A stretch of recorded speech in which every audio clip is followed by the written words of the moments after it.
Okay, folks, I think we will make a start.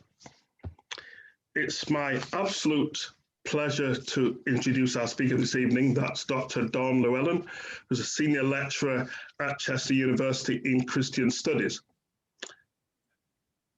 Dawn is an interdisciplinary scholar whose work focuses on gender and contemporary Christianity and spiritualities. And she does a lot of qualitative research in terms of her work that also looks at gender, sociology, feminist theology, and hermeneutics. And her current project is examining the interaction between Christian women's identities, motherhood, and voluntary childlessness. I was first aware of Dawn many moons ago in a book you co-edited with Deborah Sawyer, I believe, on spiritualities, in which I have a chapter that I tend not to reread very often, because it's one of those where at the time I was convinced it was the groundbreaking work, and you read it years later and you think, oh my God, it's such crap. Anyway, so like we'll quickly draw a veil over that. It was an excellent chapter, Anthony. That is very kind of you, but I think we will still draw a veil over that one. I think it's worth me saying at this point that Dawn comes to us at a difficult time in her life and that of many of her colleagues. For those of you who are not aware, that within her department and in some other departments, the Chester University have issued the threat of redundancy. My friend and colleague in America, a distinguished social ethicist called Miguel de la Toro, who was at Ina School of Theology in Denver, Colorado, he once said, and I remember him saying at a conference, he said, in many institutions and in many societies, we praise upwards, but blame downwards. So when things go well, it's usually management and people in authority who take the credit. But when things go wrong or go pear-shaped, then we blame downwards. And so therefore, it's not faceless bureaucrats who have made some colossal mistakes at Chester University, so I'm reliably told. Actually, they're not the ones who have been threatened with work, threatened with redundancy, but actually it's hard-working academics like Dawn, people who have inspired students over a number of years. They're the ones who take the brunt for bad decisions that were not of their making. As I said, we praise upwards, we blame downwards. This, I think, is a monumentally bad decision, because Chester University and the Department of Theology and Religion is one of the most distinguished in the UK in terms of the work that they've done within the TRS, the support they've given to students, A-levels, encouraging people to study theology and religious studies at university level, in terms of the outreach work they do, not least of all the fact that they have a distinguished department that has made huge input in the areas of feminist theology, of which Dawn is one. And for me, given how many friends I have in terms of Ben Fulford, Hannah Bacon, David Clough, Elaine Graham, including Dawn, I was proud to sign a petition that a number of us have signed in order to force Chester to rescind this bad decision. And I hope that other people will be supportive. If you're of the praying kind, I don't make any assumptions, then please hold Dawn and her colleagues in your prayers at this very, very difficult time, I'm sure. So it's in that light, Dawn, that we are in your hands. We're really pleased that you're being with us here, and we are mindful of the very stressful backstory that you're having to deal with at this moment in time. But please know that you're amongst friends who have a great regard for you and for your colleagues. So please, we are in your hands.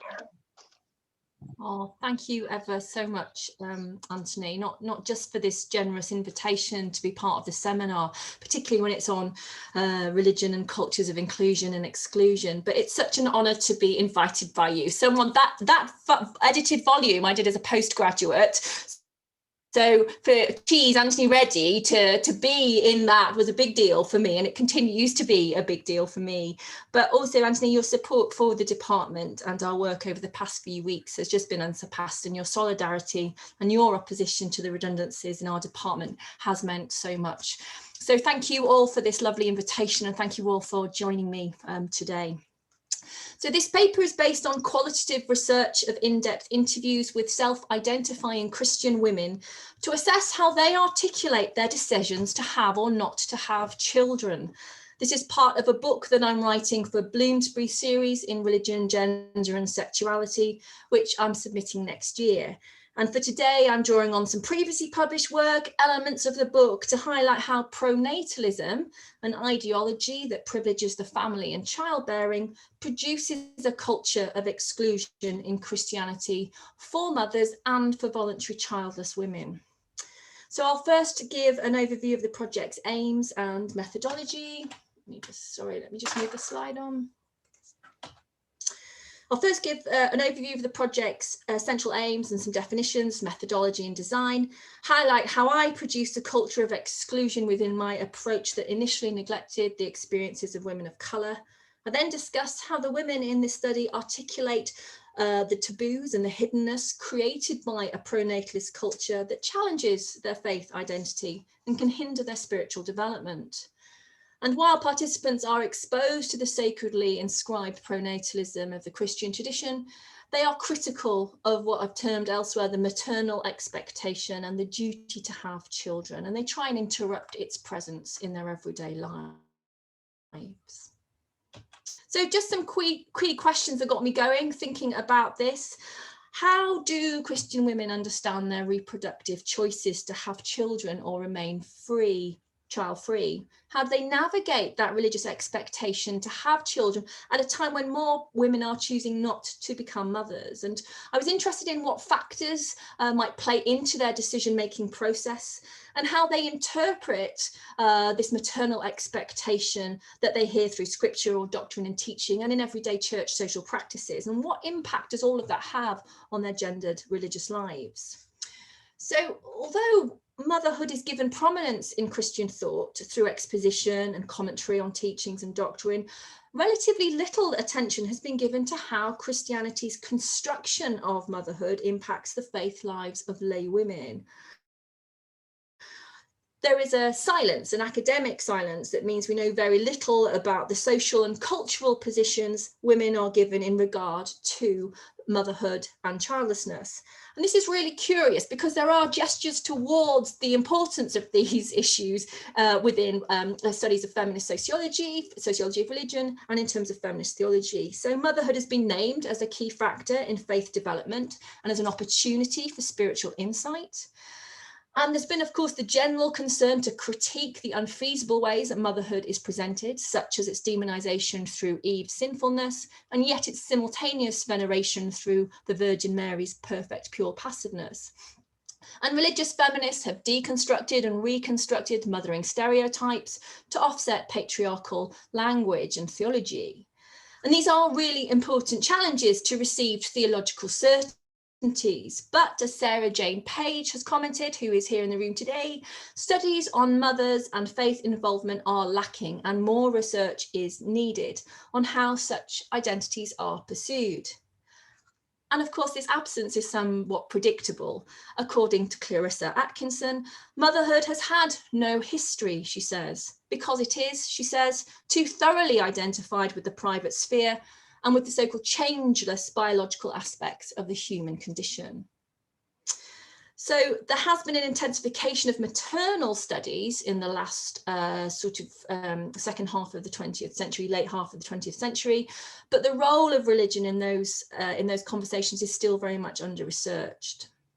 So if we don't know much about mothers, we know even less about voluntary childless women and about childless women, childlessness by circumstance. So we don't know the concerns and the anxieties that women have towards motherhood, or the processes prior to becoming or not becoming mothers, and the accompanying feelings of uncertainty, ambivalence, disappointment, or even regrets. Diana Myers has said that there's a highly voluntaristic rhetoric that dominates motherhood decisions. And in Western culture, feminist studies have explored what childlessness means, both elective and involuntary, at a time when birth rates suggest approximately 1 in 5 women will remain childless.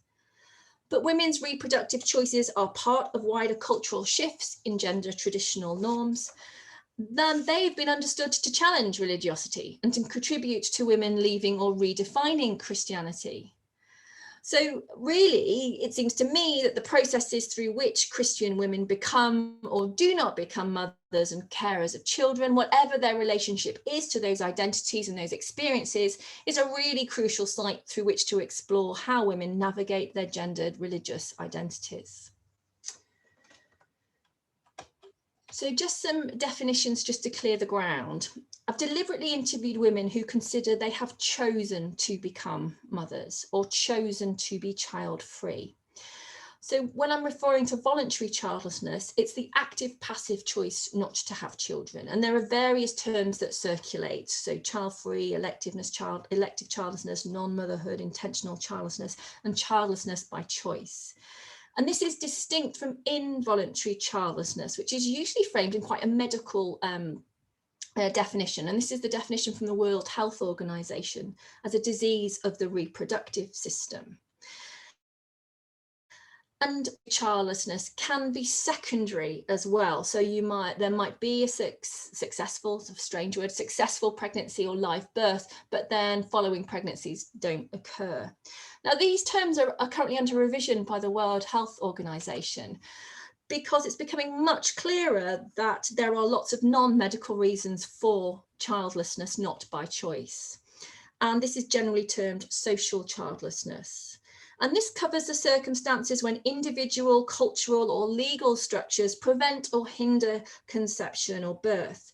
Think about the ways that poverty can impact health to reduce the likelihood of pregnancy and childbirth, or how same-sex couples in some cultures and societies are denied access to adoption or reproductive technologies. Being single contributes to how some people find themselves in a situation where they might be involuntary childlessness or childlessness by circumstance, where one partner in a relationship wants children but the other does not. And caring for others has been shown to reduce the likelihood of having children. Early menopause and other illnesses related to fertility or sterility, such as that are unrelated to fertility, such as mental health conditions, recovery from addiction, and all of those things might mean that conception might not occur. So this study isn't looking at childlessness by circumstance, and that was partly because I was interested in challenging what choice meant.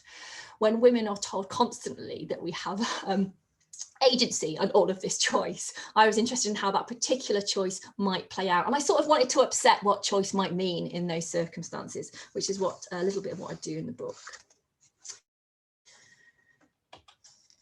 So I'm a good qualitative researcher, so I'm going to tell you how I went about doing this research. I undertook 3 phases of qualitative research. First, through contacts, I invited just 4 women to a group interview, and I used then in-depth interviews with 18 participants, including some of the women from that initial group interview. I took a narrative approach, basing my work on Christine Bold and Carolyn Ellis's work, who suggests that narratives work when you're trying to capture the experiences and thoughts and emotions connected to a potentially life-changing decision. I recruited through snowball sampling via networks and social media. So the women have self-selected, and I think this is appropriate because this is sensitive and intrusive research. And often when I do give this paper, we do touch on quite sensitive issues. So feel free to leave if you have to leave, or take a break from today's talk. You don't often know how these things are impacting your story.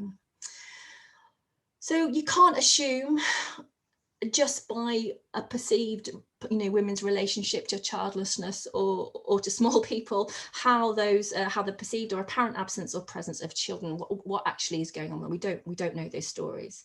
So that's why I opted for self-selection. And it also means that through this work, I follow my participants' phrasing of their identity.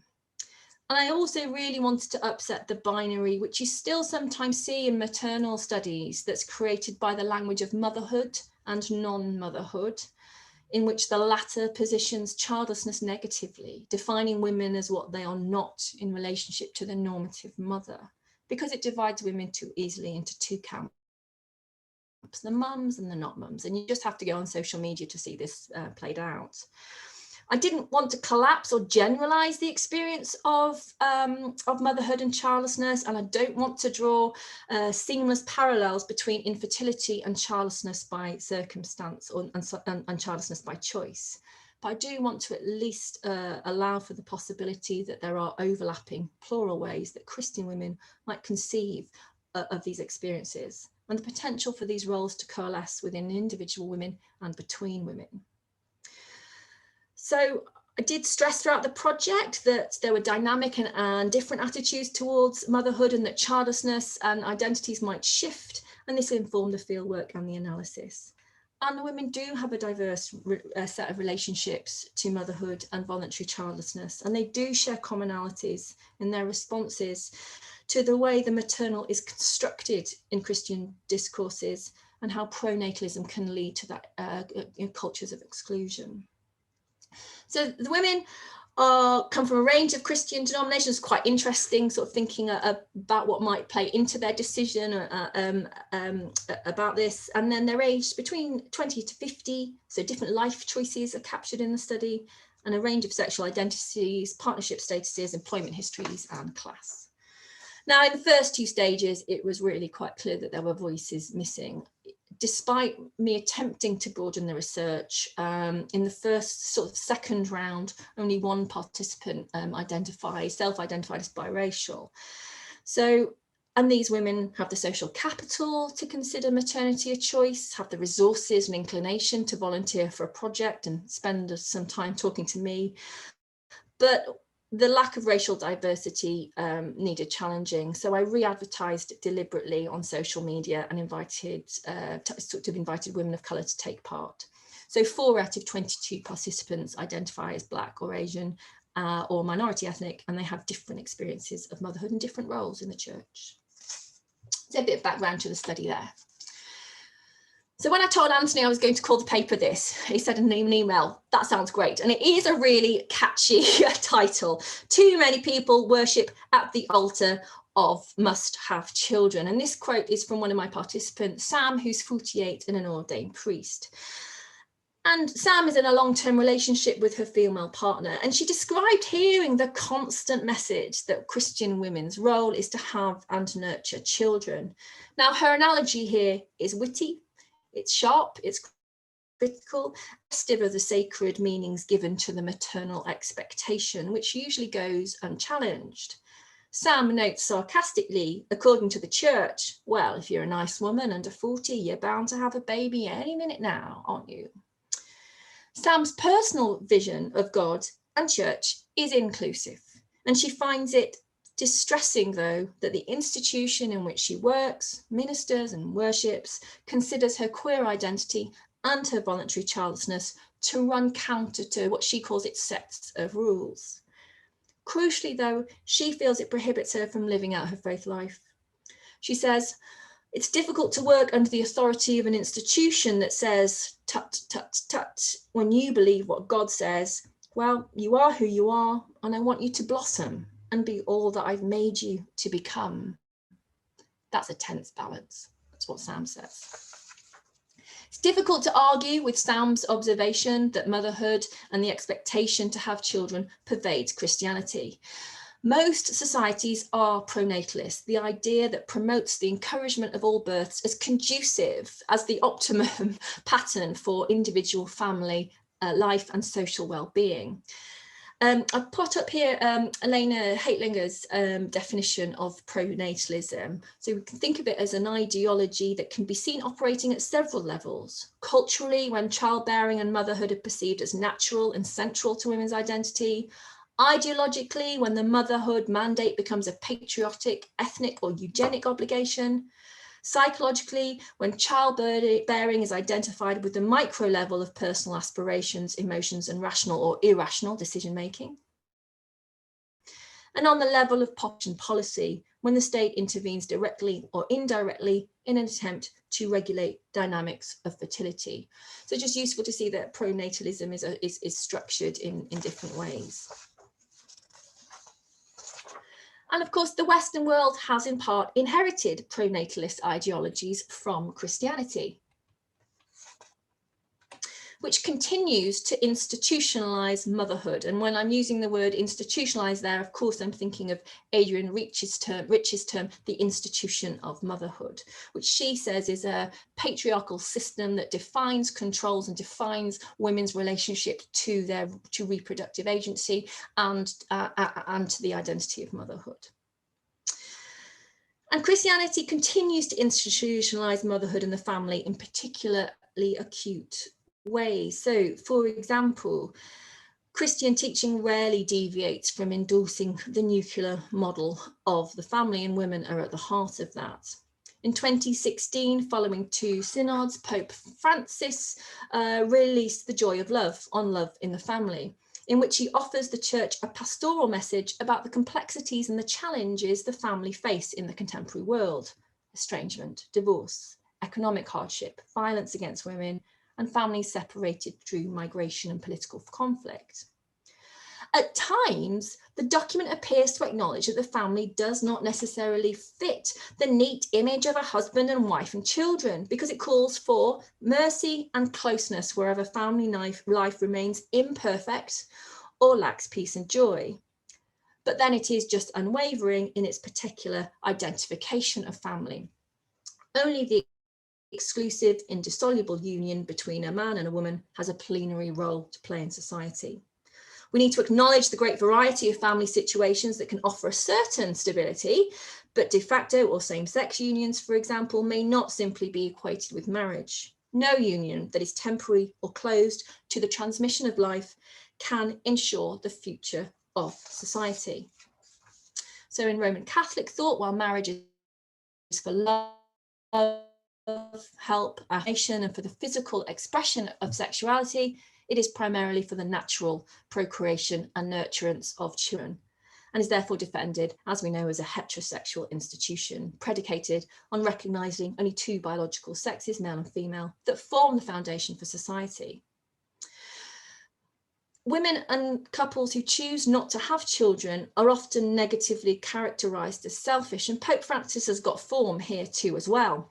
In 2 public sermons, he's chastised married childless couples who are delaying or choosing not to have children. He describes this as a selfish act, as unfruitful.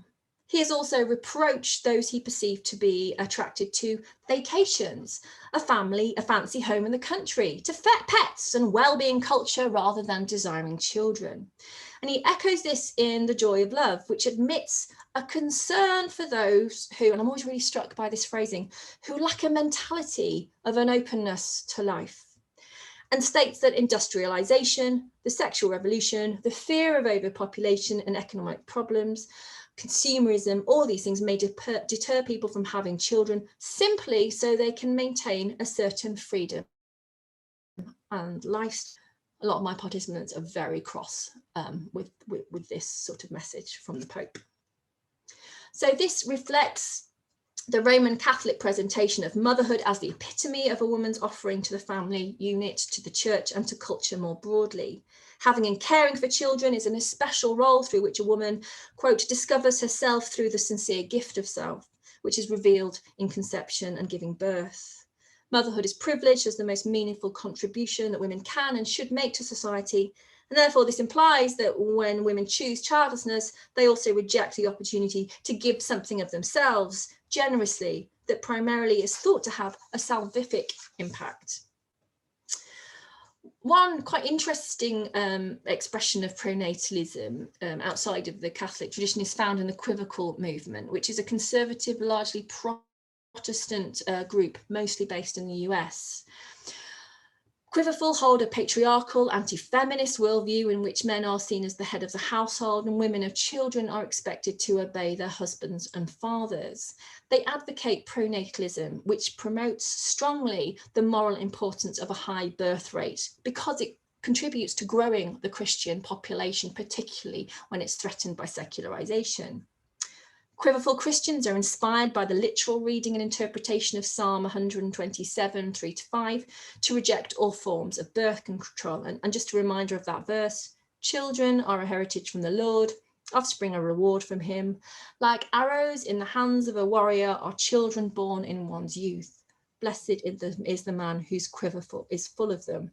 Interestingly, I do work on churching, and that's one of the readings that is sometimes used in the women's group who've brought back churching that I've been doing some work with. So with the quiverful movement, rather than control reproduction naturally or artificially, couples believe that God governs the number of times a woman conceives and gives birth, and young women usually marry before the age of 20, rather than continue with their education to increase the opportunities to have as many children as possible. And it's anticipated that couples are open to the possibility of children. Now, those who adhere to Roman Catholic practices, those who are part of the quiverful movement, might not accept that this is a culture of exclusion, but it is an example of pronatalism and a place where the nuclear family is presented as normative and authentic for Christian living, which excludes childlessness and child-free, as well as same-sex partnerships, unmarried couples, divorce and separation, and the refusal of artificial contraception, abortion and casual sex. But you don't need to sort of go to Roman Catholicism and the quiverful movement to hear about pronatalism in action. We'll be thinking about my participants' experiences in a little while. I know what you're thinking. Those of you who are who know about the Christian tradition will be sat there saying, well, there's loads of people who've challenged the heteronormative pronatalism that underlines the Christian family. And we do that too, that's fine. There are plural models of the family within the Christian tradition, which are helpful in challenging this. So Rosemary Radford Ruther, her examination of the making of the family has argued there never has been only one form of family. Ruther highlights the anti-family traditions in the ancient world where marriage and children are incompatible with higher aesthetic forms of living, while the celibate unmarried life is taken as unblemished. And we know in the New Testament, there are examples of Jesus rejecting family life, including his own relations. And in the Pauline, martyrdom and apocryphal narratives, sometimes the family prevents the fulfillment of a Christian identity. We can think of the Passion of Perpetua and Felicity, the 3rd century text thought to be the earliest surviving writing by a Christian woman. It's the prison diary of Perpetua, a noblewoman from Carthage, who was condemned to death by her faith. But she has an infant son. When her father pleads with her to retract her confession because of her baby, Perpetua does not. She refuses. And instead, she gives her child to be cared for by others, and then she is killed by the wild animals in the gladiatorial stadium. Her status, as Paul Middleton has argued, as a mother is secondary to her desire to die a martyr. So the action of motherhood to achieve the ultimate marker of Christianity is striking because it runs counter to the heavy maternal expectation that suggests women's Christian selves are realized by becoming mothers. So while it's useful to think about these plural models of family, the dominant doctrinal, scriptural and theological world of Christianity enshrines pronatalism, from the biblical call to be fruitful, the declaration that women will be saved through childbirth and child rearing in Timothy, and the Roman Catholic teaching in Evangelium Vitae that motherhood is the fundamental contribution that the church and humanity expect from women. The dominant message is that lay women are supposed to be mothers. Now, for some women in my study, this maternal expectation accords with their understanding of a Christian identity. Having children was often described as a joy, as signaling God's grace, as a blessing, as a gift, as having value, and as being central to living a faithful life with God. But even for participants who framed their choice to have children in this way, they sense there can be little divergence from understanding that motherhood is supposed to be faith enhancing. Religious feminisms have long noted and challenged the lack of space Christianity gives to women and their engagements with the sacred, and motherhood and childlessness is no exception. This points to what Bonnie Miller-McLemore has identified in Also a Mother as a cultural maternal silence, which is not specific to Christianity, but does prevent women discussing their struggles and their unwanted sacrifices that they make when they become mothers. Miller-McLemore focuses theologically on women's lived experiences of raising children, but this silence moves through Christianity to affect a culture of exclusion purported by pronatalism that renders the unwelcome aspects of mothering and voluntary childlessness as a departure from faith. The Christian women in this study describe the taboos and the hiddenness of speaking about the challenges of motherhood and about the hurt and confusion this causes. They don't speak about the uncertainty about having children or the decision to remain childless, and they name the church as lacking this space to reflect and share their experiences. For the women in this study, pronatalism does create a culture of exclusion. One of the examples in the way in which this pronatalism prevents women from naming children as impacting on or hindering their faith identity is Rebecca. Rebecca is 35 and she's a practicing Catholic with 2 children under 3. They bring her grace, she says, and she speaks movingly of the utter uniqueness of motherhood. There is God there for her. But her reflections capture the frustration with the Catholic Church's maternal expectations she experiences. Not a lot of truth is told about what it actually involves, she says.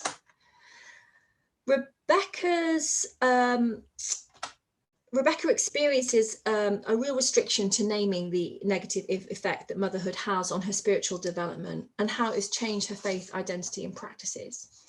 Before having children, she says she remembers feeling, these are her words, grounded as a woman before God.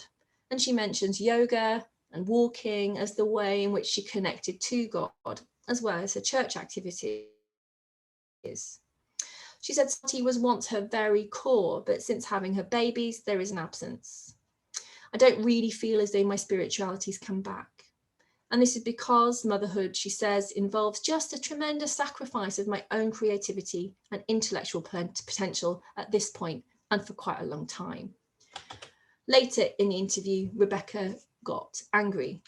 There was resentment in the way she was discussing how she was balancing her faith identity with the demands of motherhood. And she says, I don't enjoy being constantly surrounded by children's chaos and the constant demand.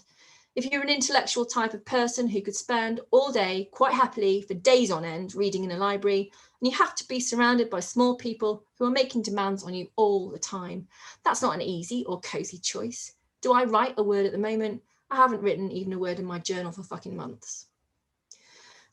So these feelings clash with Catholicism's unhelpful romantic valorization of motherhood, particularly through Mary. She's very critical of that. But in practice, it's a parish community and worship spaces where she feels she's supposed to encounter God, but there isn't any space for conscious reflection on what that means or for her struggles. As Roman Catholic author Margaret Hebblethwaite reflects in her memoir, Motherhood and God, she says, when a mother has most need of spiritual support, she can feel most starved of it.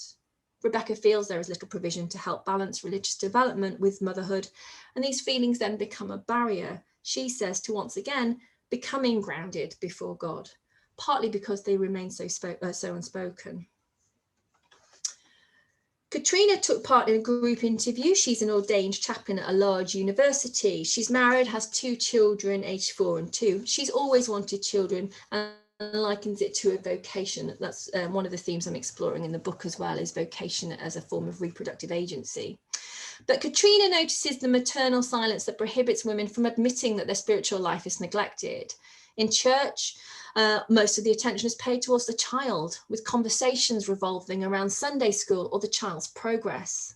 The mother, on the other hand, is sidelined. Katrina says, not a lot of attention is given to you. What's your personal faith story about? What's your journey? She doesn't remember somebody asking her that at church. When I asked her why she thinks this is, she says, well, there's this role that you fit in, a space you occupy within the church. That space, that faith journey, it feels really important, but for mothers, it's almost like it gets completely ignored. Who are you apart from this child? For women with children, the maternal expectation means that it's rare that they can disclose that mothering practices interfere with their spiritual journey, and their spiritual identities are often excluded from church spaces. So this maternal expectation can mean that some church spaces just don't neglect motherhood, but they can actually be quite unwelcoming. In the interviews, participants often named Mothering Sunday as a highly charged time, and I imagine you're not surprised by that. And while recently there have been church initiatives that demonstrate much greater sensitivity to Mother's Day, it still creates painful moments of exclusion. Elizabeth attends an Anglican cathedral, and Mother's Day for her is just simply one of the worst days of the year. Now, Elizabeth sort of encapsulates the way that relationships to motherhood are really fluid. She identifies as a non-mother, but she has been a stepmother to her ex-daughter's husband before their divorce. She doesn't call it Mothering Sunday anymore. She calls it Heteropatriarchal Sunday. And she's responding to the Anglican service that includes the Song of St. Anselm, which compares God to a mother hen gathering her brood, the distribution of flowers to all mothers in the congregation. And these practices mean that for her, Mothering Sunday is not just painful for women who haven't had children, but she says it makes a lot of people think about their relationship with their own mother, which may have been very painful and difficult. The service presents the mother as near perfect. She is one who loves tenderly, offers comfort and warmth. And this echoes what Nancy Chodorow and Susan Kunto have called the fantasy of maternal perfectability. And Elizabeth almost quotes them. She's not read them, but she sort of almost says exactly the same thing. She says, well, it's just basically the veneration of the supermum. And it's this faultless vision of motherhood that Elizabeth encounters on Mother's Day, which she identifies as constructed through Christianity's patriarchal traditions. And that's far removed from her self-understanding as a Christian voluntary childless woman. And this has very deep impact on her. She says, I've sometimes wondered whether the fact that I ended up single was kind of punishment for not wanting children or for choosing not to have children. That God was saying, well, if you're not open to life, then you don't deserve a partner. Now she sort of knows that's not true. And yet these are the sorts of reflections that stay with her when she thinks about what is special, what is sort of held privileged on Mother's Day. So as Mother's Day idolizes motherhood, it excludes Elizabeth's choices and experiences.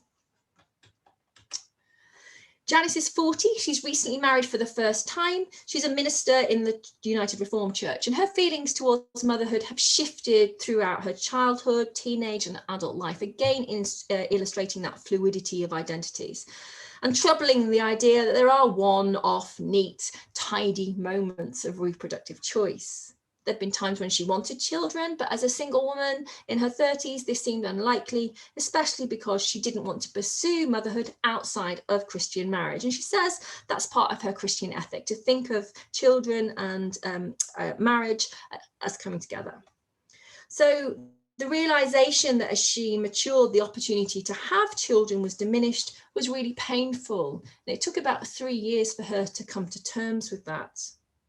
Since then, there has been a change in her thinking. She no longer wants children. She doesn't long for them in that way. And she captures her relationship to motherhood as just ambivalent.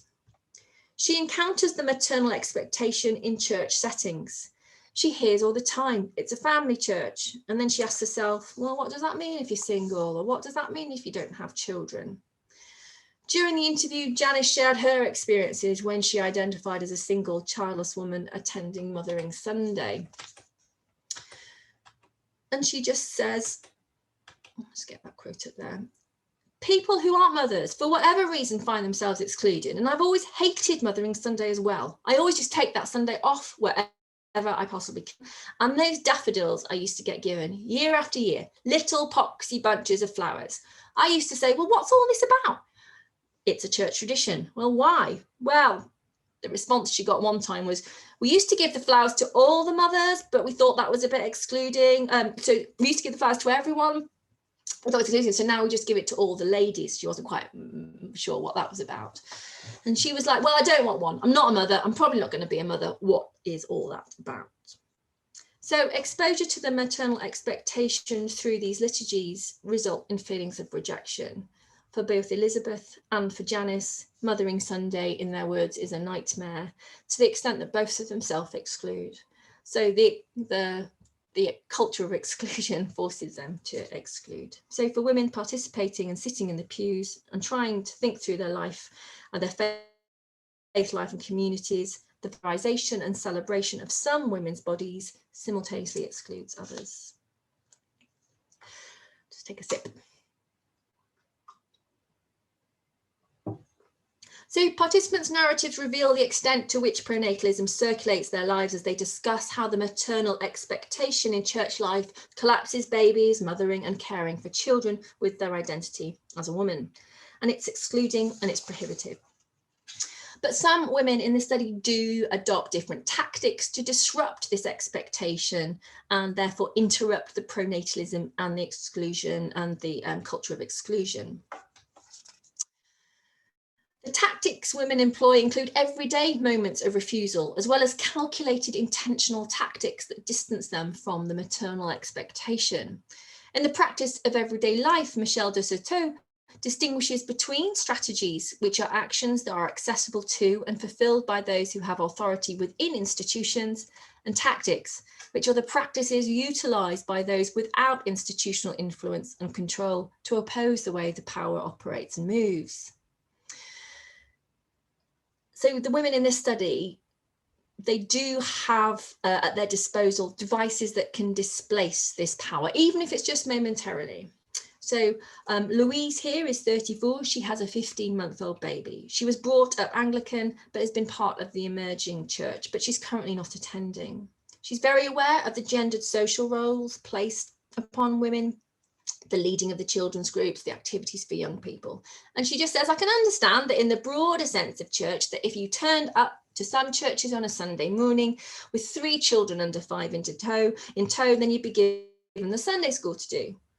However, her response is always indignant when anyone ever raises this with her. I'm not doing Sunday school just because I've got children. She might not be able to change the teachings that she hears or the way in which the scripture is interpreted that give rise to endorse the social practice that expects women to take responsibility for children, but she isn't in a position to articulate her resistance, and by speaking out, pushes back. For voluntary childless Christian women, disrupting and interrupting the maternal expectation is a risky tactic. Laura is 46. She's a married Methodist minister. She said she has never felt a draw to have children. Some of the mothers in this study expressed difficulties in maintaining a spiritual life with children, and voluntary childless women anticipate that motherhood might hinder the fulfillment of their particular calling. Laura's calling is to minister, teach and study. She says it's a self-offering, a sense of vocation, which I imagine is fulfilled by others by having children. Laura is a feminist and usually she's vocal on issues of gender injustice. She doesn't tolerate exclusion, but her experiences as a voluntary childless woman in the church illustrate how she can rarely discuss being childless by choice because, she says, of the shame, the level of guilt when she engages with Christian sources. And she says anything I might have looked at, and certainly if I looked at anything Catholic, that tells me it's not an appropriate choice to make. She says she puts this down to the hiddenness about not having children or the choice not to have children and the negative reception that's likely to await women like her. She says, I've had to struggle with believing other people would see it as the wrong choice, but not quite opening up the conversation enough. That's the hiddenness. I don't think it's just the not wanting to be challenged, because I can be challenged on plenty of other issues. Although maybe it does say something about how personal it is and how potentially undermining it is to be challenged at that point when you are struggling to work out God's desire and invitation for you, And if someone else simply comes and smashes it and says, of course that can't be God's choice, because that's wrong. There is a risk to Laura. She is a minister in her church, but she does resist the ways that she is read as a mothering body and as a mother. When asked by friends and family or her congregation the loaded question about whether she has a family or whether a family is on its way, she says, yes, I've got a family, I have a husband. So she's reimagining the Christian model of family that features and to include a model of family that does not. And then she says, and then they make it clear that that's not quite the question they meant. So I leave it a bit and then I say, no, we don't have children. And she says it's often accompanied by a don't go there attitude, a look that she sometimes gives the questioner, a gesture or a pause, which she says really seems to work because she says it's scary. She imagines herself being quite scary in this moment. And she thinks that's enough of a tactic to prevent further probing about her childlessness. At the time of interview, Laura had only told about 3 people that she was childless by choice. And I happen to be one of them. Kay is married. She's a minister with a 17-month-old child, and she actually made a very firm choice not to have children until she became accidentally pregnant. This wasn't happy news, and she describes having to do a lot of work to come to terms with the pregnancy, which involved the consideration of an abortion. She didn't want children because she said it would mean packing my life in, not having any particular things that I wanted to do in the world. And even as a church leader, Kay could see no way of overcoming this and articulating her concerns that motherhood might be a barrier to her calling in a ministry. She expresses the weight of the maternal expectation caused by, she says, just being a Christian, being in the church, being right in the middle of being in the church, being a church leader and a woman, unmarried and all of that. She needed to find ways to be okay with her pregnancy in the end and to reconcile the collision that she saw between her ministry and having children, and that she needed to find a context in church where she could be honest. She couldn't do that in her own parish or in her own church or churches nearby. So she self-excluded during her maternity leave and the first stages when the baby was born. She left her church community completely.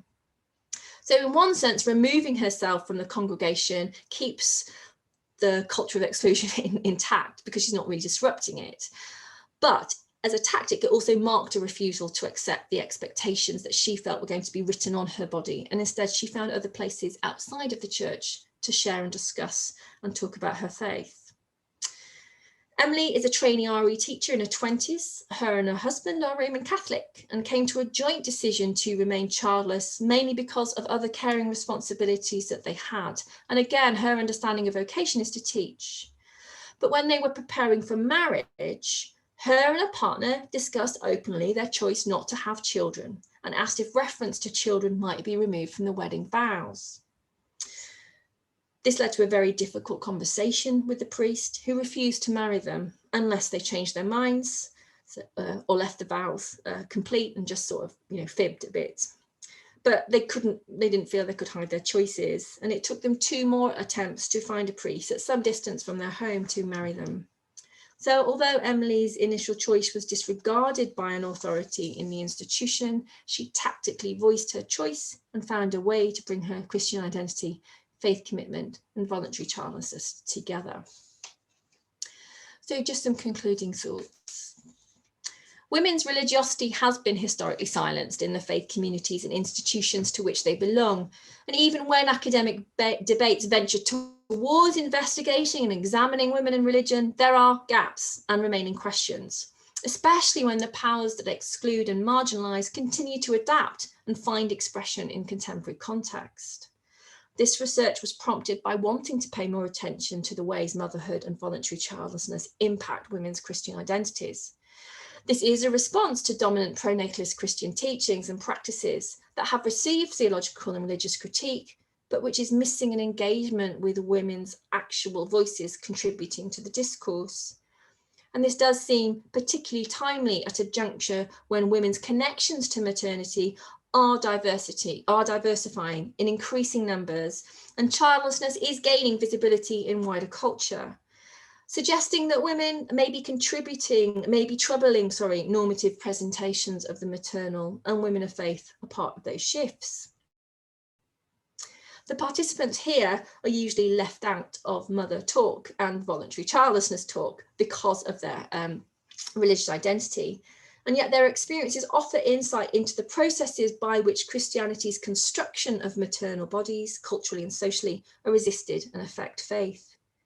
And despite simplistic assumptions of reproductive choice that Christian women will and should become mothers, and some clear distinctions sometimes made between mothers and childless women, participants' identities overlap.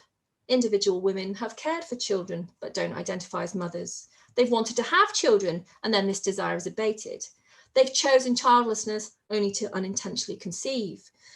But there are moments when the discrete experiences connect, and they share confusion and hurt when faith identities are excluded because of pronatalism. And they have moments of ambivalence, uncertainty, and doubt that rub up against Christian ritual, teaching, scripture, and practice. And they use similar tactics for naming the ways they are positioned in relation to motherhood and mothering. And they unsettle the ways they are defined, and they interrupt the ways in which their expression of their faith is inhibited. And drawing attention to these experiences interrupts one aspect of the academic maternal silence regarding religion. But as discussed, there are voices missing. Terry Arundel, in her critical survey of maternal studies, calls for more attention to the lives of particular mothers, to mothers' own voices, and to the lives and voices of diverse groups of mothers. I would add this is crucial and needs extending in the study of Christianity, and further investigation is needed into women's acceptance, negotiation, and resistance of the pro-natalist discourses in their religious lives across the intersections of race, class, age, disability, sexuality, and other structures and markers of identity, in the multiple fluid and transient ways women position their bodies in relation to their reproductive choices. And I will leave it there.